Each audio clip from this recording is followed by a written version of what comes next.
What's up, everybody? We are back with another episode of Pound for Pound. I am the Nigerian Nightmare, Kamaru Usman. Henry Cejudo, aka Triple C. A Shadowline production.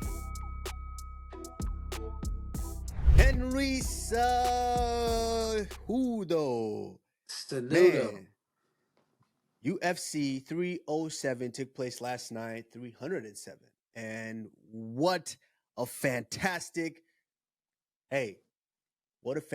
performance for the Pound for Pound King. Oh, really? Oh, you're calling him a pound for pound king now? Come on. I said it, Henry. I said it. Really? I Like can. that? You know what, Henry? I have to admit when, and this is part of being a man, you have to admit when you feel like you've made an error. And in the revelation lately, what I've come to is I realize I've been judging Alex Pereira based on what I would be judged on. There's a lot more men that that walk around on this earth close to about 170 to 185 pounds than the men that walk around at 230, 205 pounds, 205 to 230 pounds. And based on what we do at welterweight, yes, being able to grapple, being able to shoot takedowns, take guys down, hold guys down, and implement the ground and pound and grappling. Based on all of that, I've been judging Alex Pereira on that. But that's not Alex Pereira. And I guess I have to tip my hat off to DC, because DC did say this early on a while back. Alex Pereira, I believe right now, is the pound for pound king. I believe so. And I'm not even, you can say what you want, Henry, but I do believe, I think he's the pound for pound king because of the way he's able to fight. Not the way he's able to fight, but the way he's able to make his opponents fight and the way he's able to dispose of his opponents. Yeah. I love Islam and his abilities. I think Islam's, of course, has more tools in the shed, but for what you have to work with, Alex Pereira, I believe, is a pound for pound. Yeah. I get what you're saying, but now to me, it's still not it. You know what I'm saying? Like we still got to see him against Uncle Live. I think respectfully. I mean, does he fight? Of course. Is he a killer? Of course.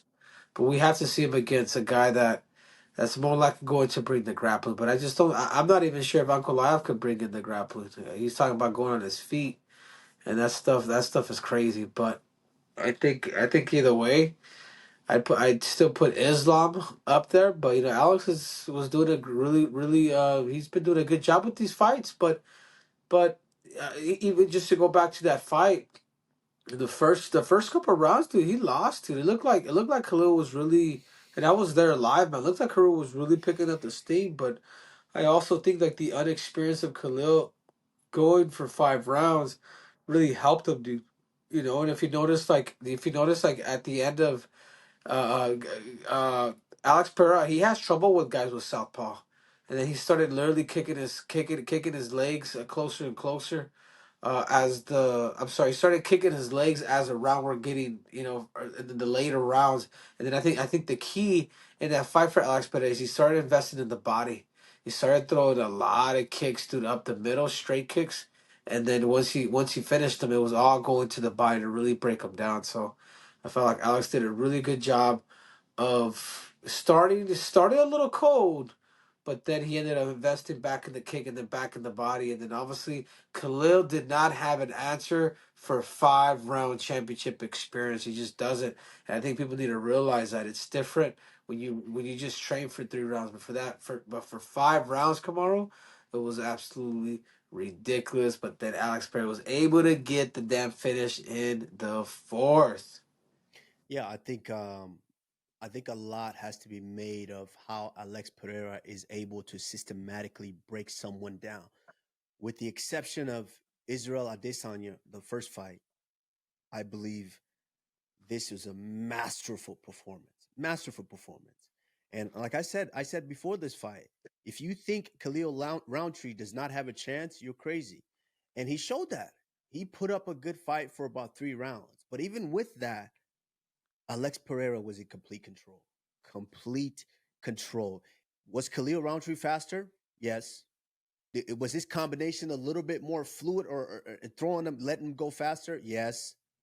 But Alex Pereira, a lot has to be made of his presence, his size.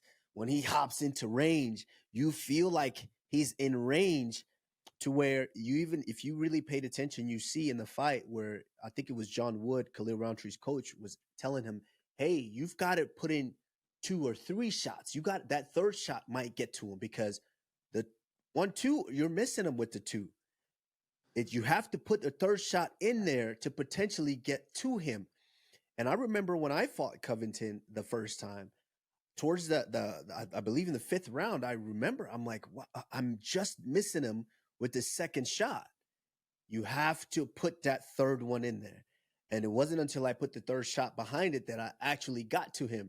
And Khalil Roundtree was trying to implement that, but Alex Pereira was just brilliant. He's right there. He hops in range to where you feel like he's in your range to swing at him, but you're not. He's always just, all he does is this little lean back here and your shots miss, and he's able to counter. So Alex Pereira did a fantastic job. You see him, he crowds you, he hops right into your range. You think you're in range, he just crowds you. He just crowds you, and he can jab you. That's the thing from there. He can jab you. Look, you throw up whatever you want to throw up, but he's still out of range. But he could hit you there and hurt you, but you can't hit him. So he did a masterful job. He started going to the leg, then he started going to the body, then he started going up top. And then once he had him hurt with those jabs, and it didn't look like lightning fast jabs. It was just jabs that hurt your neck, that definitely sting you when you step forward. And you could saw it. He busted up Khalil Rountree's eye. He cut his nose. He almost made an X on his nose. Man, what a masterful performance from Alex Pereira. And you heard him at the end of that, the finish. DC was like, yo, take a picture of this blood that was on my blood splattered out of there on his phone.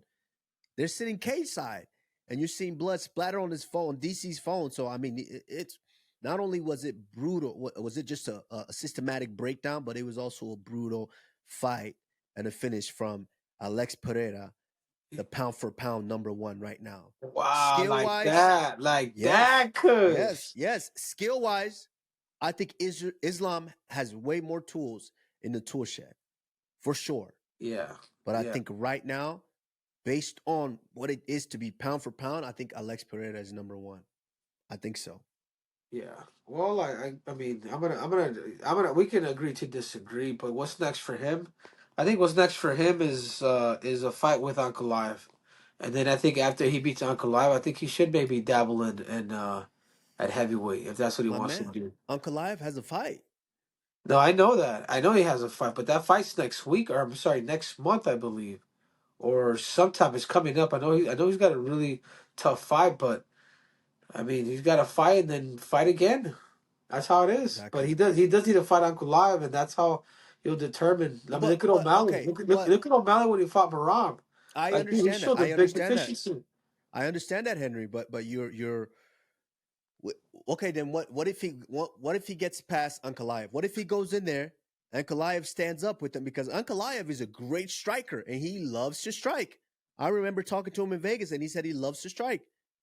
What happens when he stands in there and strikes with Alex Pereira? And he could win that, but what if he doesn't win that? So would that be the point where you start calling him the pound for pound #1? No, because you have to earn it. And I think if he beats a guy like Alex Pereira, then I mean, if he beats a guy like Uncle Live, then I'll consider giving it to him. But these are just opinions. 'Cause I just feel like he needs to like he needs to be tested in those areas, and that's the only way that you could really approve somebody. Like I said, I go back to that O'Malley Marab fight. I mean, look at when you get somebody that's just gonna be relentless on your legs. Like you Yeah, got but nothing. You got great striking. Ankalaev doesn't fight like that. He's not a Yeah, Marab. yeah. Well, that's something to consider. That's yet to be known, and this is why we got to see that fight. Because if Ankalaev just does not do that, and I don't know what to say. It would be stupid for him to not use those other tools. But you're right, Kamaru. These guys, these light heavyweights are so accustomed to just being on their feet.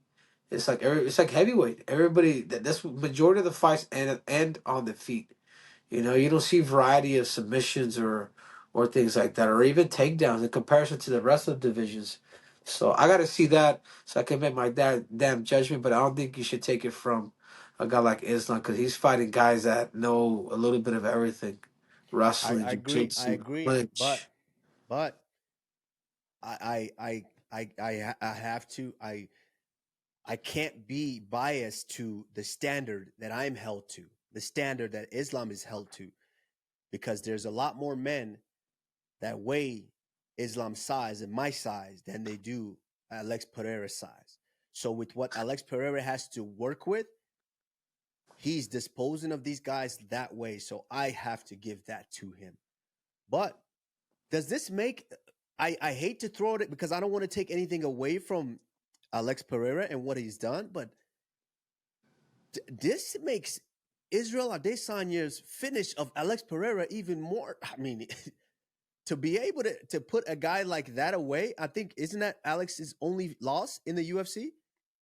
Yeah, but no, yeah, but he's been stopped before too, man. One of his earlier fights too in MMA, and it was actually on the feet as well. You know. But I mean, to that makes it even more impressive for what Israel Adesanya was able to do. To be able to stop a Titan like that, it makes it even more impressive. But not to take anything away, this is Alex Pereira's moment. I believe he is. I mean, what a fantastic systematic breakdown. But Yeah, and also Henry, he took it out of the hands of the judges because hey, the judging the whole night was hey, it was a little shaky. It was a little shaky. yeah, But yeah. No, 100%. And I think people got to consider too, even guys like Ankalaev, because he hasn't fought 5 rounds. Or Ankalaev did fight 5 rounds against the Polish Power, it did. It did. but this only helps Alex too, man, because he was able to really pick it up on that fourth. And what's making Alex Pereira right now extremely dangerous is the fact that he's gonna have more time. He has championship experience now, and if a guy like Uncle Live and the next person in line doesn't know what it's like to go 5 rounds, they're definitely in trouble. But moving on, man, to the co-main event. I mean, how did you see it, man? Did Rocky get the job done? Because a lot of people, particularly Dana White, was saying this judging is the worst judging I've ever seen in my life. I mean, we go back to that fight with Juliana Pena and Raquel Pennington. I mean, what did you think, Kamar? Did you think it was a robbery? I mean, recency bias. We can't say it's the worst judging we've ever seen in our lives. Like recency bias for sure. But it was too close for comfort. I mean, Raquel Pennington, you're the more you're the it seemed like you were the fresher fighter. You train at altitude, and the fact that you are the champion, and I just don't think she really fought like a champion until like round 4 and 5. You can't let that fight be that close because whenever she wanted to go forward, Raquel Pennington was moving forward and she was landing. But you can't do that and then hang back and do that and then hang back because if you look at total strikes, you got outlanded.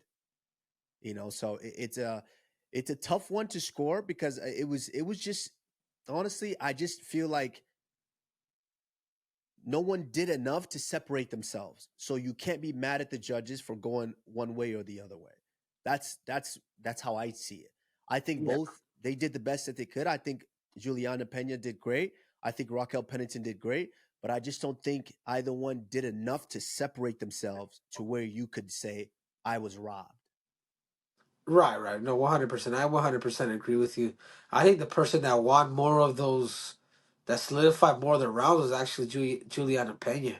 She with her takedowns at the beginning of the fight, and I'll be honest with you, bro. It was kind of a boring fight. I was kind of zoning out. I was there, but I wasn't really paying attention as much as I probably should have. And for a little bit from what I saw, I thought I thought the Venezuelan vixen did the job a little bit, but I wasn't 100% entertained. I guess that's it. Even though I was there, I was kind of talking to people a little bit on my phone, but no, and that's just the reality. But a little bit from what I did catch. I look like Juliana did really control most of it, and then that's just the honest truth. Too. Sometimes when you get boring fights, dude, it's kind of just hard to sit there and just watch. Did it have its moments? 100%, but was it competitive? Yeah, but I think both. I think both of the girls could have done a little bit more to really clean out the fight to really give us a winner. But I'm not mad at the. I'm not mad at the decision. I think it was correct. I agree. And also speaking of the judge's decision, Jose Aldo taking on Batista. I man, it's one of those situations that you could tell in the fight that Jose Aldo definitely wanted to entertain more. He wanted to trade more. He wanted to strike more. He wanted to make it more of a fight to where obviously if you're Bautista and you realize this guy's really trying to take my head off, where can I neutralize him here, or where can I definitely stifle him to where he's not able to do that? Oh, I can hold him up against the cage. Yes, it's questionable from the judges because it seemed like one guy was stalling, but at the same time, Jose Aldo, you have to be able to get off the fence. You have to be able to get off the fence and you have to be able to land your strikes to definitely make a case for yourself in winning that fight. But if you just stay here and you let your opponent hold you up against the cage and you don't give me an attempt to get off the cage, then you can't cry and say, oh, well, this guy was stalling. No, get off the cage. Another man should not be able to hold you up against the cage. So Yeah, I, yeah, I de- and you know what?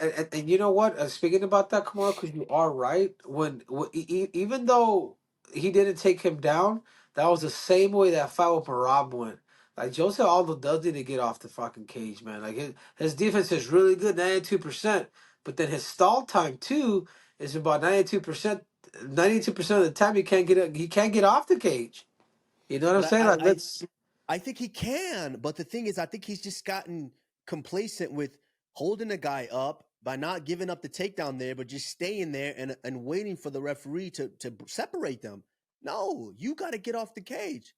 I think if Jose Aldo puts a little bit more effort in look right here in this position, finding head position, sinking your level down, and circling off the cage. I think if he puts a little bit more effort in getting off the cage, Jose Aldo can finish I think at least half of those guys. And you see his coach going like this, putting his arm up, like, break us, break us. No, you can't count on the referee to help you there.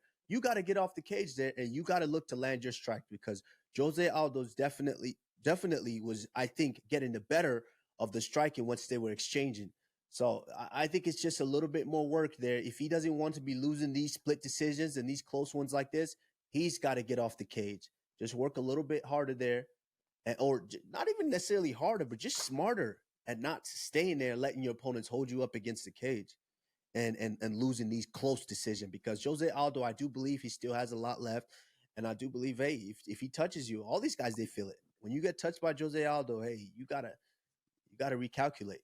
Yeah, Jose Aldo starts going to the body. If he brings back that kick too, gets off the cage, he's very, very dangerous. But who knows, Kamaru? There could be a potential fight between me and him. We'll see what the UFC wants to do. But he's dangerous, man. And Aldo's dangerous because he's really kind of really settled into 135 pounds, and I think that was the biggest thing with Aldo in the beginning. Is like he didn't know what that cut felt like. But man, I Mm. thought I had a big head. When I saw him, I was like, man, his head's about twice as mine. So it'll be the battle if it ever goes down. It'll be the battle of the big heads. But Kayla Harrison. oof, you know what? Kayla's just.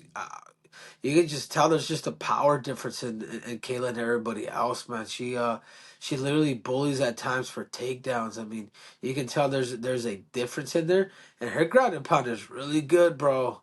I tell you what, Kayla's ground and pound is super underrated, man.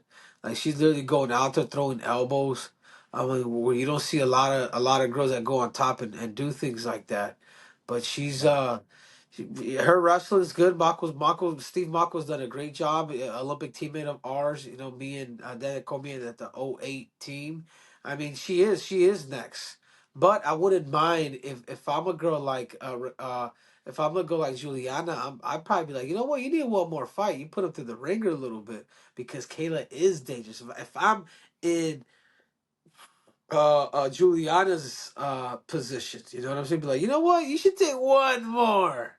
So you But agree with the snub from her? uh uh No, man, because if the UFC that's what they want to do, I think Kayla, the way she's been performing, and there's really nobody else at 135 pounds, and she's the only one using the mouthpiece.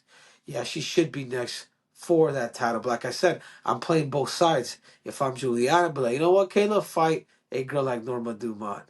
You know, if I'm Kayla Harrison, I'm using that social media and I'm bumping them gums and be like, hey man, you know, you call her a chick and you do the whole nine, and I think that's the way. What you do is you get the people behind you, and then the UFC will start to make that fight happen a lot I quicker. see it.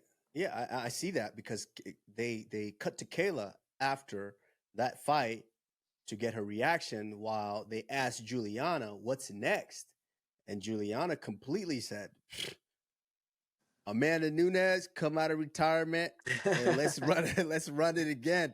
Which if I'm Juliana, I'm well. Listen, no, when I was champion, I'd take on whoever's next. Oh, that's next guy. All right, come get this work.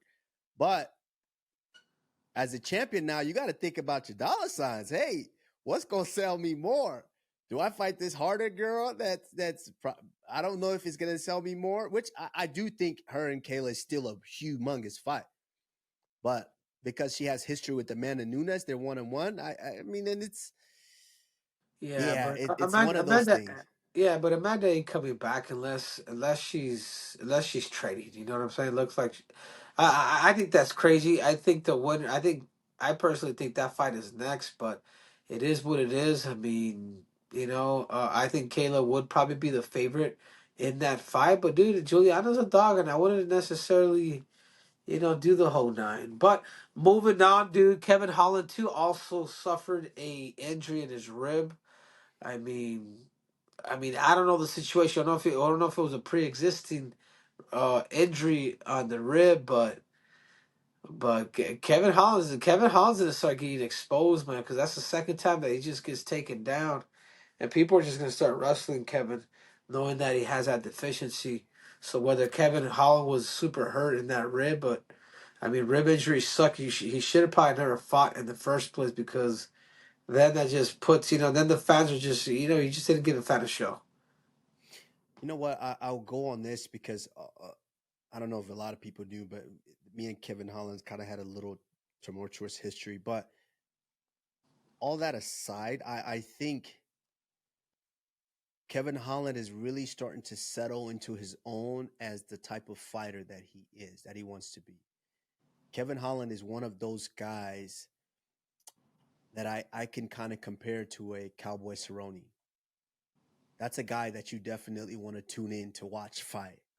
And we saw how well Cowboy was able to do.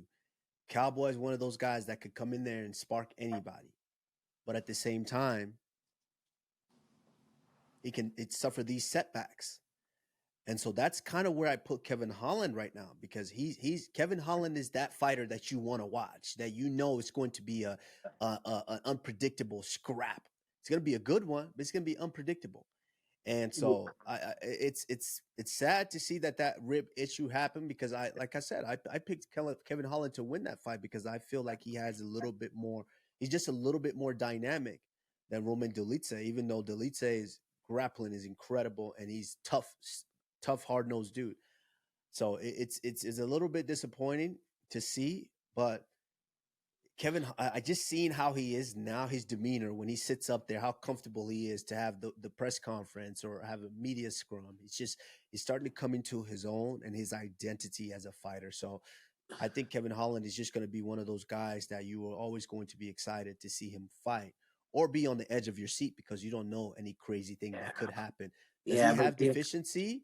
Yes, yeah, but but we've that's always known that.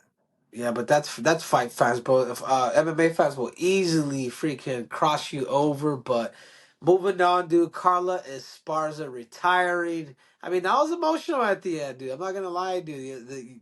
She talked about this being her last fight. She ended up losing the fight. I'm not mad at it because when the fight, as you said, Kamaru did not leave it at the hands of the judge. When the fight is that close, how you gonna be like, oh, I kicked you.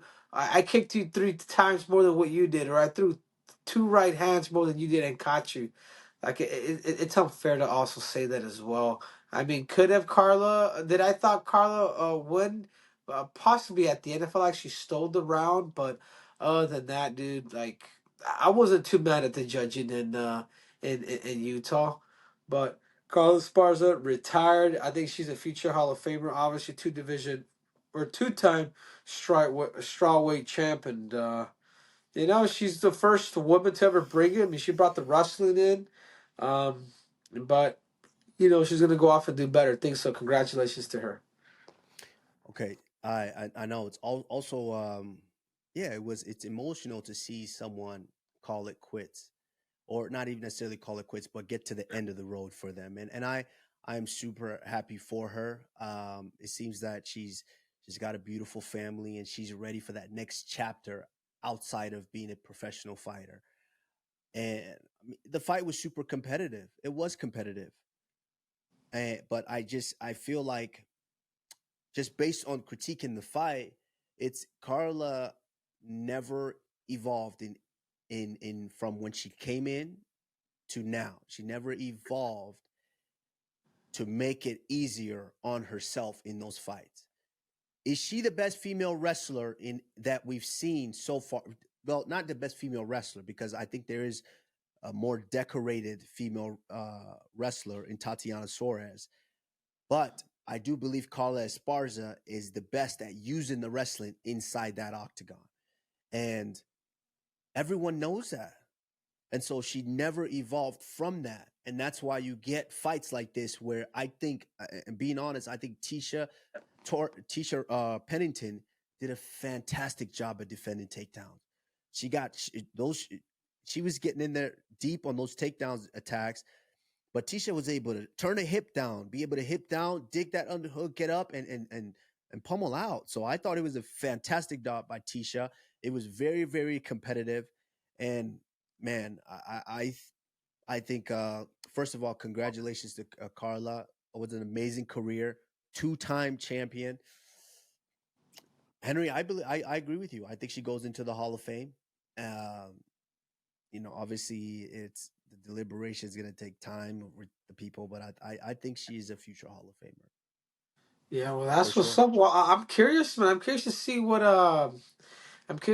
you think, man, with your boy Joaquin Buckley Oh, calling you is it out. I'm just saying, come Joaquin? on. Is it Joaquin? What do you say? Say it again. Did I say it Say it right? again. Yeah, I think you said it right. Say it again. Joaquin? Or is it Joaquin or Joaquin Buckley? Not. Who knows? But either way, Kamaru, he called you out. He says, I want a piece of you. I will knock you the hell out. Well, I mean, take a number. Take a number and get in line. I believe he's probably what, the 10th, 11th guy. I don't know how many guys have called me out. It is what it is. It's obviously, like DC said, it's a more reasonable call out for him because he is on a streak. He's been doing good work inside there. I believe he was losing that fight, and it was just a way to be relentless and find the shot eventually to get that finish. So, hats off to him. He did a great job. If that's the fight, then that's the fight. If it's not, it's not. Obviously, right now I'm working on myself and trying to get myself back because I fought injured for so long to where I achieved all the things that I achieved. But at some point, it does catch up to you, and you have to sit down and correct some of those mistakes. But like I said, I ain't going nowhere. I'm still here, and eventually I will get in there and I will show the people that I am once again the king. So it is what it is. But congratulations to Joaquim. How'd you say, Henry? Is Joaquin. Joaquin, right? Joaquin? But yeah, congratulations to him. Yeah, moving forward, Terrence Crawford rejects Conor McGregor's call out. I I think don't that's blame him. crazy. I think Why is that's that crazy? crazy. Because Why? 200 million, Kush, I'd fight anybody. You kidding me? You wouldn't box somebody for 200 million? No, listen, Henry. At some point, it becomes more than that. He's making money like that, just boxing, doing his sport, anyways. Why He ain't would making I go? 100 million a fight, dude. Not a fight, but hey, if he fights Canelo, he might get that. Yeah. So No, it but I doesn't mean, matter. It doesn't it's matter. what I mean. If I'm It's boxing and making 50, what? So I just had to fight 2, 3 fights. I'll make that. So why would I go into a sport where and you listen, if it's going into MMA, there's better. I think Terrence Crawford, if there's a guy that I think could make the transition, I think Terrence Crawford could make the transition enough with the yeah, right opponent. yeah, Not with the guy like Conor McGregor who's going to kick the crap out of your legs, kick your body, kick your head. Because Conor is a good kicker. I think that's a better fight with the guy like someone like Nate Diaz. Because Nate's not necessarily a very active kicker. Even though he can kick, he's not an active kicker. Nate's going to box him. And I think Terrence Crawford versus a guy like Nate Diaz, I think makes a lot more sense if they're going to go into the MMA world. yeah. What do you think? Yeah. I mean, it's what it is. I mean, I'm not mad. I don't want to spend too much time on hyping this fight up because I don't think it'll happen. But if I I was in agree. Terrence Crawford's position, yeah, I'd take my chances with McGregor. Do 200 million. I mean, that's a bag, dude. So Why? because it's 100 million. Because one fight you retire, dude. Like, who cares, dude? Like, beat him up, take your chances early. And the other thing too, is people don't realize is Terrence Crawford has a wrestling background. He's wrestled in junior high when we spoke to him. His kids were one of the top kids in the country. He's got cousins, the Perkins family, who have made Olympic and world teams. I mean, this dude, if anybody can, even against McGregor, I will say Terrence can. He's an athlete, bro. If you teach him some of those things, and if he's able to go out there and actually throw them hands and catch McGregor with 4-ounce gloves, he beats him, dude. Yeah, but McGregor's kicking off rip. Connor's a good kicker. We cannot. Connor's a great kicker. So I don't like it. I think Terrence is doing the right thing, sticking to his guns. Why? I just stay in boxing. Come to boxing, I'll beat you up and still make money. So I get it. But Henry, Yeah. with that, I mean, we had picks all throughout the card. And this was, I want to say, big shout out to Underdog Fantasy, as you always, the perfect place to play fantasy sports, Henry. And you see how I did with my picks. Yeah, Flex. yeah, My no, flex pick 4 out of 5. So I wanna, I don't know how what did I get? I got you got 2 out of 5. 2 out of 5. Damn, I did horrible, dude. I did horrible, Kush. I'm glad we didn't put an egg on it, dude. But a lot of these fights were just not what you expected to, man. I thought Pereira would get it done early. I thought Kevin Holland would be on his feet. I thought Jose Aldo would pap him up a little bit more. So but this is why Underdog is one of the best sites to really do your study. You can't just pick. Oh, I'm gonna pick the winner. It's like do you really understand your fighter? So awesome! Congratulations on that one, Kamar. Thank you to Underdog Fantasy, being awesome partners of the show and letting me beat Henry every week. Underdog Fantasy available in 30 plus states, including California, Texas, and New York. Use code P4P when you sign up to support the damn show. Click the link below to get started. UFC 307, fantastic event with the pound for pound king, Alex Pereira. I'm anxious to see what the rankings are going to do when they come out. I believe Wednesday, they do the updated rankings. So, congratulations to them, every man and women that was on that card. Moving on, UFC 308 coming up in Abu Dhabi. I will be watching and we will break down. We got breakdowns going to be coming up in a couple weeks. But Henry, as always, I am the Nigerian Nightmare, Kamaru Usman. Henry Cejudo, aka Triple C. We are out.